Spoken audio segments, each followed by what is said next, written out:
बड़ी खबर इस वक्त की आपको बताया, मालदीव किस तरह से चीन के इशारे पर काम कर रहा है। अब ये बात बिल्कुल स्पष्ट हो चुकी है क्योंकि चीन की तरफ से लगातार निवेश किया जा रहा है। एक और अहम खबर, मालदीव के राष्ट्रपति अब भारत आना चाहते हैं। प्रस्ताव उनकी तरफ से दिया गया है भारत की यात्रा का। कुछ हफ्तों में हो सकता है मालदीव की राष्ट्रपति का भारत दौरा, और ये इसलिए भी क्योंकि जो देश पूरी तरीके से पर्यटन पे निर्भर करता है, जिसकी अर्थव्यवस्था, वो देश चाहता है कि हर हाल में वो भारत आकर अपने संबंधों को उसी तरीके से लेकर आगे बढ़े जैसे पुराने संबंध मालदीव और भारत के रहे हैं। तो बड़ी खबर इस वक्त की आपको बता रहे, वैसे भी मालदीव में अभी तक जो दिखाई दिया है प्रथा, इसे एक तरह से कह सकते हैं कि जीत के बाद सबसे पहले राष्ट्रपति भारत के दौरे पर आते हैं। ये पहली मर्तबा हुआ है जब राष्ट्रपति यहाँ पर जीते, लेकिन उसके बाद भारत का रुख करने की जगह वो चीन चले गए। अभी फिलहाल वो चीन के दौरे पर हैं। इसके पहले एक और देश की यात्रा कर चुके हैं, लेकिन अहम खबर, भारत से संबंध सुधरे, रिश्ते प्रगाढ़ हो, इसलिए अब भारत आना चाहते हैं।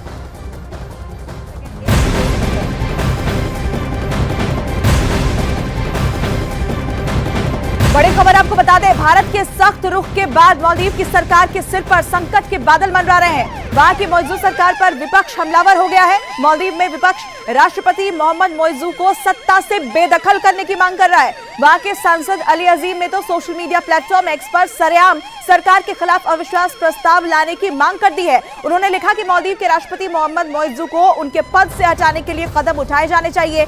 यानी भारत विरोधी रुख अपनाकर मालदीव की सरकार ही अब खतरे में पड़ गई है। यहां अविश्वास प्रस्ताव लाने की तैयारी की जा रही है। मालदीव सरकार में हालांकि उन मंत्रियों पर एक्शन जरूर लिया गया जिन्होंने प्रधानमंत्री को लेकर अपमानजनक ट्वीट्स किए थे, लेकिन इसके बाद भी विवाद थमता हुआ दिखाई नहीं दे रहा है। राष्ट्रपति को पद से हटाने की मांग अब वहां तेज हो उठी है। ये बड़ी खबर आपको बता रहे हैं। मंत्रियों को सस्पेंड करने के बाद भी विवाद बरकरार है और ये विवाद फिलहाल यहां थमता हुआ दिखाई नहीं दे रहा। विपक्ष हमलावर है और विपक्ष अविश्वास प्रस्ताव लाने की मांग कर रहा है। तो क्या मालदीव की सरकार खतरे में है, ये बड़ा सवाल है। प्रधानमंत्री नरेंद्र मोदी ने जैसे ही लक्षद्वीप दौरे की तस्वीरें शेयर की, इस पर मालदीव की मंत्रियों की तरफ से वहां पर इसे रीशेयर करते हुए अपमानजनक ट्वीट्स किए गए और इसी पर यह पूरा विवाद खड़ा हुआ। बात यह है कि मालदीव है तो भारत का पड़ोसी, मगर पिछले कुछ वक्त से वो चीन की उंगली पर यानी उसके इशारे पर नाच रहा है। और खास तौर पर पिछले साल अक्टूबर में सबसे ज्यादा मालदीव में राष्ट्रपति मोहम्मद मोइज़ू जब से सत्ता में आए हैं, भारत विरोधी वो लगातार फैसले कर रहे हैं और चीन की सरकार का ये जो समर्थन मिला हुआ है, बताया ये जा रहा है कि उसी की वजह से सब हो रहा है। भारत और मालदीव के रिश्ते बहुत पुराने हैं और यही वजह है कि इन्होंने अपना दौरा भी तय कर लिया है कि अब भारत आएंगे, क्योंकि उन्हें पता चल चुका है कि अगर उन्होंने भारत से मालदीव ने दुश्मनी की तो खतरा कितना ज्यादा बढ़ सकता है। ये भी आपको बताएं कि मालदीव के राष्ट्रपति चीन के दौरे पर इस वक्त पहुंचे हुए हैं। मालदीव चीन के BRI प्रोजेक्ट का एक हिस्सा है और यहाँ पर वो पूरा निवेश कर रहा है, अपना पैसा लगा रहा है और यही वजह है कि अब उसके इशारे पर राष्ट्रपति मोइज़ू यहाँ पर चलते हुए दिखाई दे रहे हैं। मालदीव चीन के infrastructure project belt and road institute का हिस्सा है और यह ऐसा प्रोजेक्ट है जिसकी आड़ में चीन दूसरे देशों में सड़क, रेलवे और बंदरगाह बनाने के नाम पर उन्हें अपने कर्ज के जाल में फंसा रहा है। और अगर मालदीव के भारत विरोध की वजह से पर्यटक लक्षद्वीप की तरफ रुख करने लगे हैं, लक्षद्वीप प्रशासन ने इसे लेकर अब बड़ी तैयारी शुरू कर दी है। लक्षद्वीप में भारतीयों की तैयारी पर बात करने के लिए हमने दमन लक्षद्वीप के प्रशासक प्रफुल्ल पटेल से बातचीत की। वो बातचीत बेहद अहम है। प्रफुल्ल भाई नमस्कार, न्यूज 18 इंडिया में आपका स्वागत है। पूरे न्यूज 18 नेटवर्क पे आपका स्वागत है। धन्यवाद। प्रफुल्ल भाई, प्रधानमंत्री जी ने तो लक्षद्वीप की जमकर ब्रांडिंग कर दी, जिसके पिछले 3 साल से आप एडमिनिस्ट्रेटर हैं। क्या पूरी जो फौज टूट पड़ेगी, अब पर्यटकों की कैसे संभाल पाएंगे? ब्रिजेश जी, इसकी हमें कोई ज्यादा चिंता नहीं है।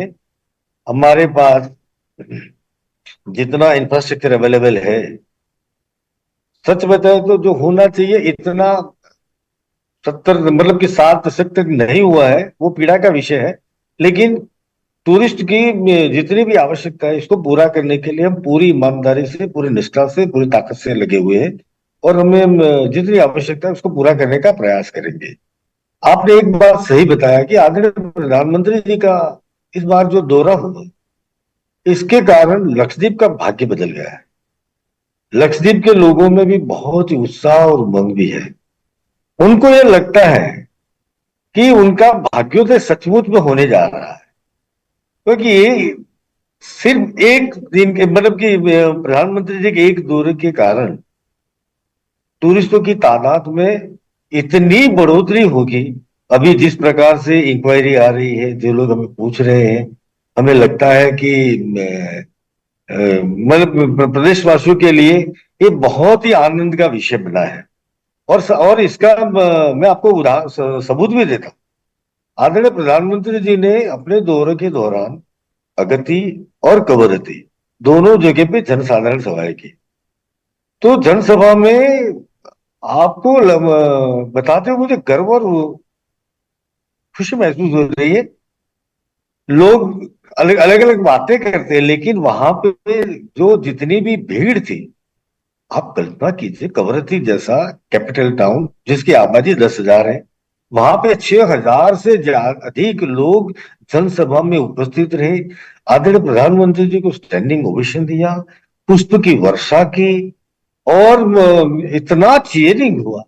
मतलब वो बता रहे हैं कि उनको अब लग रहा है कि मोदी जी की विजिट के कारण वहां पे न सिर्फ टूरिज्म, इसके अलावा भी बहुत सारी चीजें जो बाकी है विकास के संदर्भ में, वहां जरूर उसमें बढ़ोतरी होगी।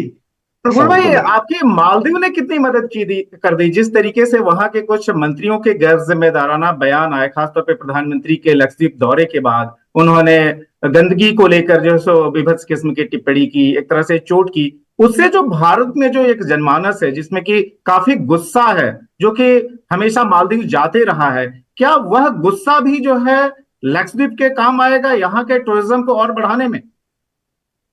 उनके गुस्से के कारण हमें फायदा होगा ऐसा नहीं कह रहा हूं, हमें फायदा होगा हमारे प्रधानमंत्री जी के दौरे के कारण। ये बिल्कुल क्लियर कट है, ये क्लियर कट मैं है। तो भारतीयों के गुस्से की बात कर रहा हूँ, जो कि जिस तरीके से मालदीव का रिएक्शन आया, कुछ नेताओं का इररिस्पांसिबल बयान आया, उसकी वजह की बात कर रहा हूँ। ब्रजेश जी, मालदीव के जो जिम्मेवार लोग हैं, इस जिस भाषा का वो प्रयोग किया है, अशोभनीय भाषा का प्रयोग किया है, वो उनको तो शोभा बिल्कुल नहीं देता है। उन्होंने अपने संस्कार के अनुरूप बात कही है, लेकिन साथ ही साथ देशवासी आदरणीय प्रधानमंत्री जी के साथ कंधे से कंधा मिलाकर खड़े रहे, क्योंकि इस देश के स्वाभिमान का प्रश्न था। देश के स्वाभिमान के साथ अगर कोई खिलवाड़ करता है तो देश की जनता उसको कतई बर्दाश्त नहीं करेंगी।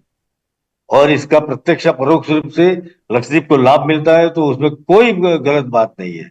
और आदरणीय प्रधानमंत्री जी ने तो स्वदेशी चीजों का इस्तेमाल करने के लिए मेक इन इंडिया की बात हो, वोकल फॉर लोकल की बात हो, हमारे स्थानीय टूरिस्ट डेस्टिनेशन है, चाहे वो डेस्टिनेशन वेडिंग की बात हो, क्यों ना देश में ही उसका हमें भरपूर उपयोग करना चाहिए। वो उनका पहले से ही मत बना रहा है।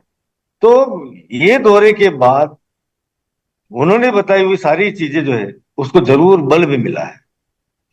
प्रफुल्ल भाई, ये बताएं कि जिस तरीके से तमाम जो इंडियन सेलिब्रिटीज हैं वह लक्षद्वीप की बैटिंग कर रहे हैं, पिक्चर पोस्ट की जा रही है, प्रधानमंत्री का जो दौरा हुआ उनके दौरे के तहत जो उन्होंने बंगारम के वीडियो और पिक्चर्स जो पोस्ट की, उसके बाद से भारत में के अलग अलग हिस्सों के जो टूरिस्ट हैं वह लक्षद्वीप की तरफ दौड़ेंगे। लेकिन जो कुछ चैलेंजेस भी हैं, जैसे कि मान लीजिए अगर किसी को हवाई जहाज से दिल्ली से पहुंचना हो अगत्ती, जो कि एकमात्र एयरपोर्ट है, तो फिर क्या ऐसे लोगों को लक्षद्वीप कैटर कर पाने की अभी कंडीशन में है या समय लगेगा?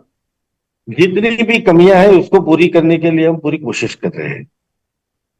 मोबिलाइजेशन का सवाल हो, ट्रांसपोर्टेशन का सवाल हो, कनेक्टिविटी का कोई प्रश्न हो, एकोमोडेशन की समस्या हो, ये सारी चीजों में किस प्रकार से आगे हम बढ़ सकते हैं उस दिशा में हम कोशिश कर रहे हैं।